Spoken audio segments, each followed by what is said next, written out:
আন্দোলনে বাজিমাত ককরোচ জনতা পার্টির। নতুন শিক্ষামন্ত্রীর নাম জানালো মোদী সরকার।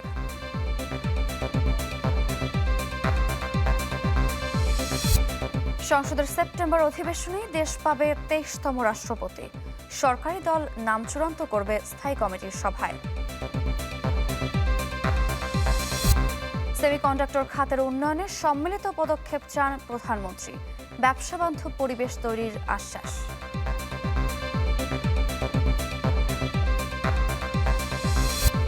আওয়ামী লীগের পথে হাঁটছে বিএনপি। জুলাই ভুলে গেলে একের পরিণতি হুঁশিয়ারি 11 দলের।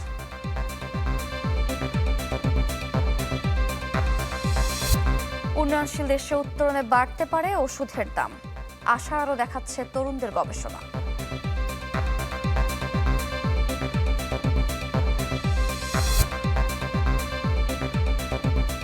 আমন্ত্রণ চ্যানেল 24-এর সকাল 7টার খবরে শুনছিলেন সিলন ফ্যামিলি ডেন্টিক সংবাদ শিরোনাম। আপনাদের সাথে আছি আমি সারিকা তাবাসসুম। ভারতে 36 দিনের আন্দোলনে জয় হলো ককরোচদের। জনরোষের মুখে অবশেষে গদি ছাড়তে হলো শিক্ষামন্ত্রী ধর্মেন্দ্র প্রধানকে। একে জনগণের বিজয় বলে মন্তব্য করেন ককরোচ জনতা পার্টির নেতারা। পরে ঘোষণা দেন আন্দোলন প্রত্যাহারের।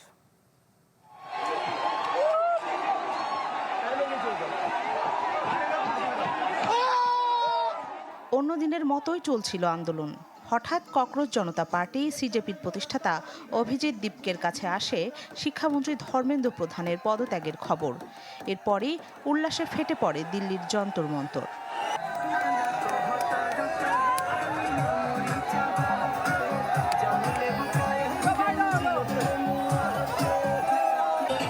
তাৎক্ষণিক প্রতিক্রিয়ায় এই অর্জনকে গণতন্ত্রের বিজয় হিসেবে আখ্যা দেন অভিজিৎ। इस सरकार में इस्तीफे नहीं होते। हम कहना चाहते झुकती है दुनिया, झुकाने वाला चाहिए। পরে সরকারের প্রতিনিধিদের সাথে দিল্লিতে তৃতীয় দফার বৈঠকে বসে সিজেপি। হয় যৌথ সংবাদ সম্মেলন। জানানো হয় প্রশ্ন ফাঁসের প্রতিবাদে গড়ে ওঠা আন্দোলনে বিক্ষোভকারীদের বিরুদ্ধে দায়ের করা সব অভিযোগ প্রত্যাহার করা হবে। যেসব পরিবারের সদস্যরা আত্মহত্যা করেছেন তাদের দেয়া হবে 1 কোটি রুপি ক্ষতিপূরণ। সব দাবি পূরণ হওয়ায় চলমান আন্দোলন প্রত্যাহারের ঘোষণা দেন ককরোচের প্রতিনিধিরা। और आगे की जो भी हमारी रणनीति होगी या बातचीत होगी उससे हम आपको अवगत कराएंगे। এর আগে এক্সপোস্টে পদত্যাগের কথা জানান শিক্ষামন্ত্রী ধর্মেন্দ্র প্রধান। পদত্যাগপত্রে লেখেন ভারত বিরোধী শক্তি যেন তরুণদের বিভ্রান্তির ফাঁদে না ফেলে তাই সরে দাঁড়াচ্ছেন তিনি। এদিকে বিরোধী দলীয় নেতা রাহুল গান্ধী বলেছেন শিক্ষার্থীরা ভারতের ভবিষ্যৎ আর নরেন্দ্র মোদী অতীত।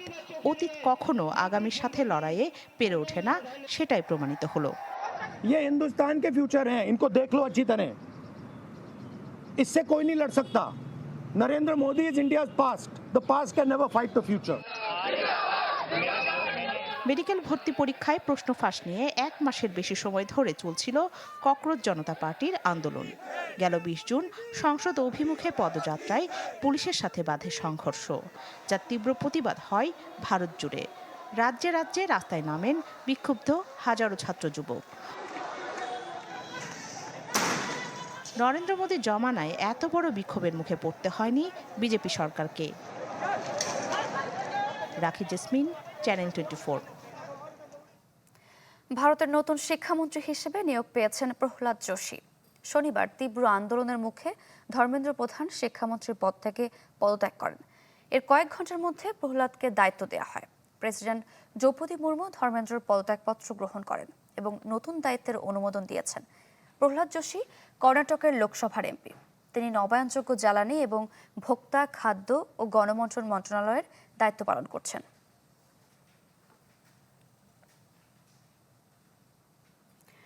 জন্মের 71তম দিনে বড় সফলতার মুখ দেখল ককরোচ জনতা পার্টি। একযোগে অন্য কেউ যা পারেনি তাই করে দেখিয়েছে। রাজপথে তাদের হুঙ্কার কাঁপন ধরিয়েছে গেরুয়া শিবিরে। সিজেপির প্রতিষ্ঠাতা অভিজিৎ দীপকে জানিয়েছেন এটি প্রথম উইকেটের পতন, তবে এখানেই থামবেন না তারা। কয়েকদিনের ব্যবধানে জনপ্রিয় হয়ে ওঠে প্ল্যাটফর্মটি। জবাব চাওয়া হয় প্রধান বিচারপতির মন্তব্যের। পরিস্থিতি ঘোলাটে বুঝতে পেরে মন্তব্যের অপব্যাখ্যা হয়েছে দাবি করেন সূর্যকান্ত। তবে ততদিনে সরকারের সমালোচনায় সরব আরশোলারা। রিটের প্রশ্ন ফাঁসের ঘটনা সামনে আসতেই আন্দোলনের ডাক দেয় ককরোচ জনতা পার্টি। পরীক্ষার কেলেঙ্কারির দায় কেন সরকার নেবে না সে প্রশ্ন তুলেই রাজপথে নামে আরশোলারা। চান শিক্ষামন্ত্রী ধর্মেন্দ্র প্রধানের পদত্যাগ। 20 জন যন্তর মন্তরে শুরু হয় বিক্ষোভ কর্মসূচি। নেট দুনিয়া থেকে বাস্তবের মাটিতে নেমে প্রতিবাদ শুরু করেন অভিজিৎ, সৌরভ, আশুতোষরা। সহজ ছিল না রাজপথের সংগ্রাম। শুরুর দিনগুলোতে সরকারের তরফ থেকে আসেনি আলোচনার প্রস্তাব। পরিস্থিতি নতুন মোড় নেয় 20 জুলাই সংসদ অভিযানের ডাক দিলে। পুলিশি বাধায় সংসদ পদযাত্রায় ঘটে সহিংসতা। শিক্ষার্থীদের ওপর নিপীড়নের ঘটনায় ক্ষোভ ছড়িয়ে পড়ে সারা দেশে। রূপালী পর্দার তারকা থেকে শিক্ষাবিদ আর বিরোধীরাও সংহতি জানায় শিক্ষার্থীদের আন্দোলনে। নানা নাটকীয়তার পর অবশেষে সিজেপির দাবি মেনে শনিবার কেন্দ্রীয় শিক্ষামন্ত্রীর পদ থেকে ইস্তফা দিতে বাধ্য হন ধর্মেন্দ্র প্রধান। রাস্তায় নেমে আন্দোলনের 36 দিনে প্রথম সাফল্য পায় ককরোচ জনতা পার্টি। সাংবাদিকতার ছাত্র থেকে রাজনৈতিক যোগাযোগের কৌশলবিদ অভিজিৎ দীপকে ককরোচ জনতা পার্টির প্রতিষ্ঠাতা, যিনি এর আগে অরবিন্দ কেজরিওয়ালের আম আদমি পার্টির সঙ্গে কাজ করেছেন। 2020 থেকে 2023 সালে সামাজিক মাধ্যমে আপের প্রচার করতেন তিনি। প্রথমে যে 3 জন মুখপাত্র যোগদান করে তাদের মধ্যে বিজেতা দহিয়াকে সরিয়ে দেওয়া হয়েছে। এখন সাংবাদিক সৌরভ দাস, সমাজ সৈনিক আশুতোষ রাঙ্কা, আফরিন নওয়াজ, দীপক বলিয়ান, রত্না সিংহেরাই আরশোলাদের প্রথম সারির মুখ। বিজেপির ঘাড়ে নিঃশ্বাস ফেলে একযুগে কোনো বিরোধী করতে পারেনি শক্ত অবস্থান, হয়নি সফল কোনো আন্দোলনও। তবে সে কাজই এবার করিয়ে দেখিয়েছে সিজেপির আরশোলারা। রাজপথে যাদের হুঙ্কার কাঁপন ধরিয়েছে গেরুয়া শিবিরে। ভবিষ্যতে সরকারের অনিয়ম নিয়ে আবারও মাঠে নামার প্রত্যয় সিজেপির, যে কারণেই ধর্মেন্দ্রকে প্রথম উইকেট বলছেন অভিজিৎ। ওয়ালিউল্লাহ ফারুক, চ্যানেল 24। সংসদের সেপ্টেম্বর অধিবেশনে নির্বাচিত হবেন পরবর্তী রাষ্ট্রপতি। সরকারের হাতে 90 দিন সময় থাকায় বিশেষ অধিবেশন ডাকার মতো পরিস্থিতি হয়নি বলে মনে করেন আইনমন্ত্রী। জানান, রাষ্ট্রপতি থাকা অবস্থায় শাহাবুদ্দিনের বিরুদ্ধে হওয়া মামলার আইনি দিক যাচাই বাছাই করা হবে। রাষ্ট্রপতি পদ থেকে শুক্রবার বিকেলে পদত্যাগ করেন মোহাম্মদ শাহাবুদ্দিন। স্বভাবতই প্রশ্ন আসে, নতুন রাষ্ট্রপতি নির্বাচন দ্রুত হবে নাকি সেপ্টেম্বরের অধিবেশনেই নতুন রাষ্ট্রপতি পাবে বাংলাদেশ? রাজধানীর একটি অনুষ্ঠান শেষে সাংবাদিকদের প্রশ্নের জবাবে আইনমন্ত্রী সাফ জানিয়ে দেন, সংবিধান অনুযায়ী 90 দিন সময় আছে সরকারের হাতে, কাজেই বিশেষ কোনো অধিবেশন ডাকার মতো পরিস্থিতি হয়নি। সেপ্টেম্বরের অধিবেশনেই দেশের 23তম রাষ্ট্রপতি পাবে বাংলাদেশ। সংবিধানের 123-এর 2 অনুচ্ছেদ অনুসারে 90 দিনের মধ্যে রাষ্ট্রপতির পদত্যাগের 90 দিনের মধ্যে নতুন রাষ্ট্রপতি নির্বাচন করতে হবে। গতকাল 24শে জুলাই ছিল, 24শে জুলাই, আগস্ট, সেপ্টেম্বর, অক্টোবর, 24শে অক্টোবর পর্যন্ত আমাদের হাতে সময় আছে। সুতরাং বিশেষ অধিবেশন ডাকার মতো কোনো পরিস্থিতি এখন তৈরি হয়নি। সকালে চাউর হয় বিচারিক আদালতে রাষ্ট্রপতি থাকা অবস্থায় একটি মামলা হয়েছে সাবেক রাষ্ট্রপতি শাহাবুদ্দিনের বিরুদ্ধে। কি করবে বিএনপি সরকার, এমন প্রশ্নে আইনমন্ত্রী বলেন, এখনই কমেন্ট নয়, তবে কিছু বিষয়ের আইনি ব্যাখ্যা যাচাই বাছাই করা হবে। আমরা যাচাই বাছাই করে দেখব, সময় হলে দেখব। এইটা যারা করেছেন কি উদ্দেশ্যে করেছেন, তাদের উদ্দেশ্য কি, সৎ উদ্দেশ্য না অসৎ উদ্দেশ্য, এগুলো দেখি। অনুষ্ঠানে আইনমন্ত্রী জানান, আগামী ক্যাবিনেট মিটিংয়ে তোলা হবে মানবাধিকার কমিশন আইন ও গুম কমিশন প্রতিকার আইন। স্বচ্ছভাবে তদন্ত হওয়া দরকার। মাসুদুর রহমান, চ্যানেল 24, ঢাকা। দলের স্থায়ী কমিটির বৈঠকে পরবর্তী রাষ্ট্রপতির নাম ঠিক করা হবে বলে জানিয়েছেন বিএনপি মহাসচিব ও স্থানীয় সরকার মন্ত্রী মির্জা ফখরুল ইসলাম আলমগীর। বগুড়ায় এক অনুষ্ঠান শেষে এ কথা জানান তিনি। দলের ভেতর না বাইরে থেকে রাষ্ট্রপতি হবেন এমন প্রশ্ন এড়িয়ে যান মির্জা ফখরুল। বিএনপি সভা করবে, মিটিং করবে, স্ট্যান্ডিং কমিটির মিটিং হবে, বিএনপির ডিসিশন হবে। সংবিধান অনুযায়ী যে সমস্ত নিয়ম আছে সেগুলো মেনে দল যা সিদ্ধান্ত নেবে সেটাই হবে চূড়ান্ত। ব্যবসা বান্ধব পরিবেশ তৈরি করতে প্রয়োজনীয় উদ্যোগ নিচ্ছে সরকার, এ তথ্য জানিয়েছেন প্রধানমন্ত্রী তারেক রহমান। রাজধানীতে এক সামিটে তিনি বলেন, তৈরি পোশাক শিল্পের পর সেমিকন্ডাক্টর হতে পারে নতুন অর্থনৈতিক সম্ভাবনার খাত। সম্মানিত সুধীমণ্ডলী, রাজধানীর নব থিয়েটারে 2 দিনব্যাপী national semiconductor symposium and BER summit. এর লক্ষ্য দেশকে বৈশ্বিক সেমিকন্ডাক্টর ও ডিপটেক উদ্ভাবন কেন্দ্র হিসেবে গড়ে তোলা। আগামীর বাংলাদেশ বিনির্মাণের একটা উদ্বোধনী অনুষ্ঠানে প্রধান অতিথির বক্তব্যে প্রধানমন্ত্রী বলেন, এই সম্মেলন শুধু একটি সাধারণ আয়োজন নয়, বরং আগামীর প্রযুক্তি নির্ভর দেশ বিনির্মাণের কারিগরদের মিলন মেলা। জানান, সরকার এমন একটি বাংলাদেশ গড়তে চায় যা হবে স্বনির্ভর, সমৃদ্ধ এবং প্রযুক্তি নির্ভর। বর্তমান সরকার এমন একটা বাংলাদেশ গড়তে চায় যে বাংলাদেশটি হবে স্বনির্ভর, সমৃদ্ধ এবং প্রযুক্তি নির্ভর। বক্তব্যে প্রধানমন্ত্রী সেমিকন্ডাক্টরকে চতুর্থ ও পঞ্চম শিল্প বিপ্লবের ভিত্তি হিসেবে উল্লেখ করেন। বলেন, এই শিল্প বিকাশে সরকার, বিশ্ববিদ্যালয়, গবেষণা প্রতিষ্ঠান, শিল্প মালিক, উদ্যোক্তারা একসঙ্গে কাজ করা জরুরি। জানান, সেমিকন্ডাক্টর শিল্পের কাঁচামালের উপর থেকে সব ধরনের কর ও শুল্ক প্রত্যাহার করা হয়েছে। এই সেক্টরকে কিভাবে সামনে এগিয়ে নেওয়া যায় তার জন্য আমরা কতগুলো পদক্ষেপ গ্রহণ করেছি, বিশেষ করে এই বাজেটে। সেমিকন্ডাক্টর শিল্প তৈরির সকল কাঁচামালের উপরে সব ধরনের ট্যাক্স বা শুল্ক প্রত্যাহার করা হয়েছে। সরকার প্রধান বলেন, তৈরি পোশাক শিল্পের পর সেমিকন্ডাক্টরই হতে পারে বাংলাদেশের নতুন অর্থনৈতিক সম্ভাবনার খাত। আশা করেন 2030 সালের মধ্যে এই খাত থেকে নির্ধারিত রপ্তানি আয়ের লক্ষ্যমাত্রা অর্জন করতে পারবে দেশ। পোশাক শিল্পের পরে সেমিকন্ডাক্টর শিল্পই হতে পারে বাংলাদেশের জন্য আরেকটি সম্ভাবনায় অর্থনৈতিক গন্তব্য। এই লক্ষ্য বাস্তবায়নে আমি সংশ্লিষ্ট মন্ত্রণালয়, সরকারি সংস্থা, বিশ্ববিদ্যালয়, শিল্প খাত, প্রবাসী পেশাজীবী এবং উন্নয়ন সহযোগীদের সমন্বিতভাবে কাজ করার জন্য বিনীত আহ্বান জানাই। সামিটের উদ্বোধন শেষে VAR ইনোভেশন এক্সপো ঘুরে দেখেন প্রধানমন্ত্রী। শিক্ষার্থী ও স্টার্টআপ উদ্যোক্তারা সেমিকন্ডাক্টর, কৃত্রিম বুদ্ধিমত্তা, রোবোটিক্স, ইন্টেলিজেন্স সিস্টেম এবং অন্যান্য ডিপটেক খাতের উদ্ভাবন দেখান সরকার প্রধানকে। শাহনেওয়াজ বাবলু, চ্যানেল 24, ঢাকা। আওয়ামী লীগের পথে হাঁটছে বিএনপি। জুলাই ভুলে গেলে একই পরিণতি হবে তাদেরও। সিলেটে বিভাগীয় সমাবেশে হুঁশিয়ারি দেন 11 দলীয় জোট নেতারা। তারা বলেন, জুলাই আকাঙ্ক্ষা পূরণ না হওয়া পর্যন্ত রাজপথে থাকবে বিরোধী দল। সিলেট আলিয়া মাদ্রাসা মাঠে 11 দলের বিভাগীয় সমাবেশ। সকাল থেকে নেতাকর্মীরা জড়ো হতে থাকেন সমাবেশ স্থলে। এক পর্যায়ে কানায় কানায় পূর্ণ হয়ে ওঠে আলিয়া মাদ্রাসা মাঠ। সমাবেশে নাহিদ ইসলাম অভিযোগ করেন, বিএনপি ক্ষমতায় এসে জনগণের রায়কে অবজ্ঞা করছে। হুঁশিয়ারি দেন, জুলাই আন্দোলন ভুলে গেলে আওয়ামী লীগের মতো পরিণতি ভোগ করতে হবে তাদেরকেও।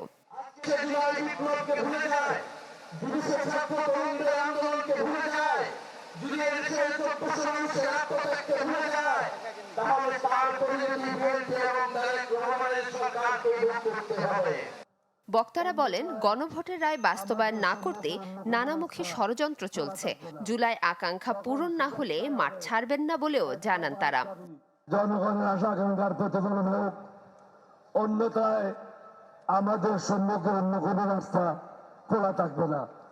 তখন শুধু একটাই হবে, এক দফা এক দাবি, এই সরকার কবে যাবি। এই আন্দোলনে সবচেয়ে বড় বেনিফিট পাওয়ার পর পৃথিবীর ইতিহাসে সবচাইতে বড় একটি অকৃতজ্ঞ দলে পরিণত হতে যাচ্ছে। জামায়াত ইসলামের আমির ডাক্তার শফিকুর রহমান হুঁশিয়ারি দিয়ে বলেন, আওয়ামী লীগের পথে হাঁটছে বিএনপি। দাবি না মানলে তাদেরও তাড়াবে জনগণ। সমাজের সব ক্ষেত্রে তারা বেপরোয়া, নির্লজ্জ, দলীয়করণ করে দুর্নীতিকে তারা জাতীয়করণ করতে যাচ্ছে। আমরা মানব না, আমরা মানব না। হাসিনা পেয়েছে, যদি ফেসিবাদ আপনারা কায়েম করেন, আপনাদেরকেও জনগণ তাড়াবে। সমাবেশে জুলাই হত্যায় সাজাপ্রাপ্ত শেখ হাসিনার বিচার কার্যকরের দাবিও জানান 11 দলীয় জোটের নেতারা। পরিবারের রক্তের মাংসে ইতিহাসের সাথে হিটলারের সম্পর্ক আছে। Desk report, channel 24। স্বল্পোন্নত দেশ থেকে উন্নয়নশীল দেশে উত্তরণ ঘটলে বাড়তে পারে ওষুধের দাম। কেননা তখন আর ফ্রিতে পেটেন্ট সুবিধা পাবে না বাংলাদেশ। সম্ভাব্য এই চ্যালেঞ্জ মোকাবেলায় আশার আলো দেখাচ্ছে একদল তরুণ গবেষক। দক্ষিণ এশিয়ার সবচেয়ে বড় ভেষজ উদ্ভিদের জৈব রাসায়নিক যৌগের তথ্য ভাণ্ডার রয়েছে তাদের কাছে, যে তথ্য ব্যবহার করে উদ্ভাবন করা যেতে পারে নতুন ওষুধ তৈরির ফর্মুলা। মোহাম্মদ শফিকের রিপোর্ট। জটিল কিডনি রোগ নিয়ে ঢাকার একটি সরকারি হাসপাতালে চিকিৎসা করাচ্ছেন কুমিল্লার আব্দুল বাতেন। 4 দিনে তাকে কিনতে হয়েছে 8,000 টাকার ওষুধ। জানালেন সামর্থ্য না থাকায় সামনের দিনে হয়তো কমিয়ে দিতে হবে ওষুধ কেনা। বাড়লো দুইটা ছেলে করতে বুঝাই আন দিব যেন খাইলে মানে সাইড দেয়া নকাম দুই দেয়া। সংকটের মাঝেও এদেশে এখনও মোটামুটি সাধ্যের মধ্যে ওষুধের দাম, কেননা স্বল্পোন্নত দেশের তালিকায় নাম থাকায় এখনও ওষুধ তৈরির পেটেন্ট বিনামূল্যে পায় বাংলাদেশ। কিন্তু নিকট ভবিষ্যতে উন্নয়নশীল দেশ হিসেবে উত্তরণ ঘটলে অনেকটাই দাম বেড়ে যেতে পারে ওষুধের। ইন্ডাস্ট্রি, একাডেমিয়া, গভর্নমেন্ট সবাই মিলেই একসাথে এই এলডিসি গ্র্যাজুয়েশনের পরে প্যাটেন্ট রিলেটেড ইস্যুর প্রেক্ষিতে বাংলাদেশ ফার্মা ইন্ডাস্ট্রিতে কি ইম্প্যাক্ট আসতে পারে সেটা নিয়ে তারা কনসার্ন এবং তারা সেটা নিয়ে কন্টিনিউয়াসলি কাজ করে যাচ্ছেন। এমন পরিস্থিতিতে আশা জাগাচ্ছে বাংলাদেশি তরুণদের গবেষণা। 700 উদ্ভিদ থেকে প্রায় 63,000 ফাইটোকেমিক্যাল বা জৈব রাসায়নিক যৌগের সন্ধান পেয়েছে ডন অফ বায়োইনফরমেটিক্স নামে দেশীয় এক গবেষণা প্রতিষ্ঠান, যার প্রতিটি যৌগে লুকিয়ে আছে এক একটি সম্ভাব্য জীবন রক্ষাকারী ওষুধ। তো আমাদের এই ডেটাবেসটা সবচেয়ে বড় কার্যকারী জায়গা হচ্ছে এখানে যে যখনই তাদের কম্পাউন্ড বা এই উপাদানগুলো দরকার হবে তারা জাস্ট আমাদের ডেটাবেস থেকে ডেটাগুলো নিয়ে দেন ড্রাগ ডিসকভারি শুরু করতে পারবে খুব দ্রুত। দেশের ফাইটোকেমিক্যাল যৌগের বড় এই সংকলনকে বিপুল সম্ভাবনাময় হিসেবে দেখছেন ফার্মেসি বিশেষজ্ঞরা। এরই মধ্যে একাডেমিক গবেষণায় এই ডাটাবেস ব্যবহার করছেন দেশের 45টিরও বেশি বিশ্ববিদ্যালয়ের শিক্ষার্থীরা। ভবিষ্যতে এটি কাজে লাগিয়ে আবিষ্কার করা যেতে পারে নতুন নতুন ওষুধ তৈরির ফর্মুলা। এই ধরনের ডাটাবেস নতুন ঔষধ আবিষ্কারের একটা প্রাথমিক ধাপ।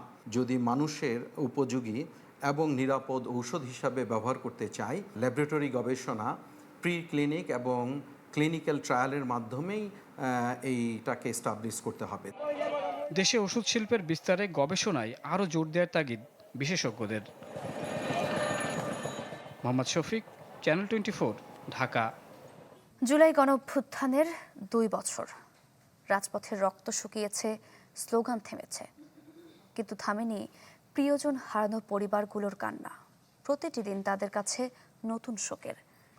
যে দরজা দিয়ে একদিন সন্তান বেরিয়েছিল সেই দরজার দিকে আজও তাকিয়ে থাকেন বহু মা, কিন্তু অপেক্ষার ফুরোয় না। সেটি পরিণত হয়েছে চিরন্তন অপেক্ষায়। ইমতিয়াজ মাহমুদের রিপোর্ট, ক্যামেরায় ছিলেন হিমু শিকদার।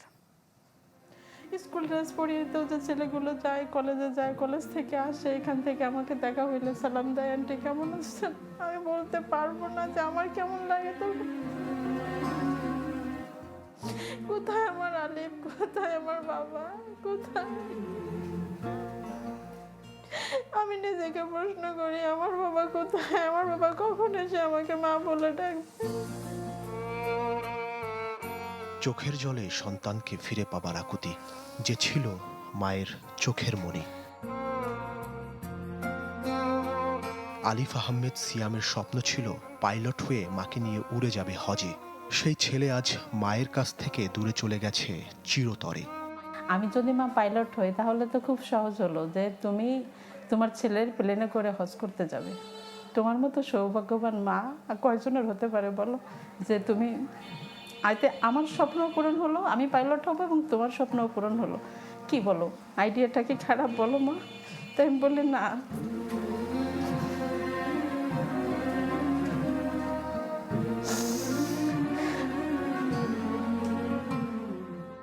সাভারের ইসলামনগরের বাসিন্দা হওয়ায় জাহাঙ্গীরনগর স্কুলে ভর্তি হতে চেয়েছিল আলিফ। সেখানেও ছিল কোটার বাধা। সেই আক্ষেপ থেকে 15 বছরের আলিফ ছুটে গিয়েছিল কোটা বিরোধী আন্দোলনে। ওখানে আমি ওকে ছোটবেলায় পরীক্ষা দিয়েছিলাম, ওর স্বপ্ন স্কুলে পড়বে। তো ওখানে কোটার কারণে ও মেধা দিয়ে চান্স পাইনি। এই যে ছোটবেলা অনের যে একটা ক্ষোভ, এটা ওর ভিতরে আস্তে আস্তে ওটা পুষে রেখেছে এবং বড় হতে লাগলো। এই কোটা নিয়ে যেহেতু আন্দোলন, এই কোটা সংস্কার আন্দোলনে আমাকে যোগ দিতেই হবে। 5ই August long march to Dhaka কর্মসূচির উত্তাল দিনে মায়ের বাধা মানেনি আলিফ। বলেছিল, হয় বীরের বেশে ফিরব, নয়তো শহীদ হয়ে। সেদিন কথা রেখেছিল সে। মাথায় গুলি নিয়ে নিথর দেহে ফিরে আসে মায়ের কাছে। অনেক বাবা আন্দোলনে যায় নাই, যাইতে আর আমি ছেলেকে নিয়ে আন্দোলন করছি। গুলি খাওয়ার পরে আন্দোলন ছিলাম, নিজের কষ্ট নিজের ভিতরে। জুলাইয়ের রাজপথে আলিফের পাশে থাকতো যে বন্ধু, আজ সে ভীষণ নিঃসঙ্গ। তার অপেক্ষা হয়তো হারিয়ে যাওয়া বন্ধু ফিরবে আবার। সারা দিন স্কুলে থাকতাম, সকাল 9টা বাজে স্কুলে গেলে 4টা বাজে বাসায় যেতাম। এই স্মৃতি ভোলার কোনো নাই, সম্ভাবনা নাই। সারাদিন একটা মানুষের সাথে যদি থাকি তাহলে হাজারো স্মৃতি মনের ভিতরে থাকে। আলিফের ঘরটা জুড়ে এখন শুধুই শূন্যতা। স্কুল ড্রেস পরে কেউ বলে না মা স্কুলে যাই। মা জানে এই ঘরের ছেলেটা আর ফিরবে না কোনোদিন। ইমতিয়াজ মাহমুদ, চ্যানেল 24, ঢাকা। রাজধানীতে কাটছে না গ্যাস সংকট, এতে চরম বিপাকে গাড়ির চালকরা। ফিলিং স্টেশনে দাঁড়িয়ে থাকতে হচ্ছে ঘন্টার পর ঘন্টা। ভুক্তভোগীদের অভিযোগ, গ্যাসের দাম বাড়াতেই সরবরাহ কমিয়ে দেওয়া হয়েছে। তবে এই অভিযোগ মানতে নারাজ পাম্প মালিকরা। একদিনেই 3বার পাম্পে এসেছেন সিএনজি অটোরিকশা চালক সুজন খান। 3বারের চেষ্টায় সর্বসাকুল্যে পেয়েছেন 150 টাকার গ্যাস। সকাল 6টায় বের হয়ে আপনার মহাখালী পাম্পে ঢুকছি, ঢোকার পরে ওইখানে 34 টাকার গ্যাস ঢুকছে। ওইখান থেকে ঢুকে একটা টিপ নিয়ে আপনার এয়ারপোর্ট গেছি, এয়ারপোর্ট পাম্পে ঢুকছি, ঢুকে ওইখানে আপনার 54 টাকার গ্যাস ঢুকছে। জমা ওঠানোর মতো ক্ষমতা নেই, বুঝছেন। এরকম মানে কান্নার অবস্থা, কী করুন বলেন। পরিবার নিয়ে খুব ঝামেলার মধ্যে আছি, বুঝছেন। ঢাকার বিভিন্ন এলএনজি ফিলিং স্টেশন ঘুরে দেখা গেছে কেউ কেউ পেয়েছেন 13, 20 কিংবা 50 টাকার জ্বালানি, যা নিয়ে চরম ক্ষোভ আর হতাশা তাদের মধ্যে। 3 ঘন্টা সিরিয়াল দিয়ে যদি 60-70 টাকা 80 টাকার গ্যাস ঢোকে, এক টিপও মারতারি না, তারপরে আবার পাম্পে ঢুকতে হয়। বাচ্চা কাচ্চা আছে, লেখাপড়া করে, বাসা বাড়ি যেহেতু ঢাকা শহর, বাসা ভাড়া দিতে হয়। হ্যাঁ, তো এইভাবে তো সংসার চলে না। মনে হয় ঢাকা শহর থাকা যাবে না, এই পরিস্থিতি আমাদের এখন। চাপ নেই দাবি করে কিছু পাম্পে দিনের বেশিরভাগ সময় বন্ধ রাখা হয় সরবরাহ, যেটিকে দাম বাড়ানোর পায়তারা হিসেবে দেখছেন ভুক্তভোগীরা। ওনারা বলতে আছে যে লাইনে কোনো গ্যাস নাই, মেশিন চলতে আছে না, এই জন্য আমরা বন্ধ রাখছি। দাম বাড়ালে দাম বাড়াক, যে কোনো কিছু একটা সমাধান করুক। এইভাবে 2 দিন পর পর নালে গাড়িতে গ্যাস দেওয়া বন্ধ করে দেখ, গাড়ি শুধু তেলে চালাক। ফিলিং স্টেশন কর্তৃপক্ষ বলছে লোকসান দিয়ে চালাতে হচ্ছে পাম্পের কার্যক্রম, কেননা গেল 1 সপ্তাহে কমেছে দৈনিক গড় বেচা বিক্রি। আগে যেখানে আমরা 10-12 ইনলেটে গ্যাসে প্রেসারে গ্যাস দিতে পারতাম, সেখানে আমাদের 2-3 ইনলেট, মেশিন প্রায় বন্ধ হয়ে যাচ্ছে। আমাদের প্রত্যেকদিন 3 লাখ 60, 70, 80, এখন 1 লাখ 50, 1 লাখ 30, 1 লাখ 25 এরকম সেল হচ্ছে। সব পর্যায়ের ভোক্তাদের এই সংকট নিরসনে সমালোচিত হচ্ছে সরকারের উদ্যোগ। মোহাম্মদ শফিক, চ্যানেল 24, ঢাকা।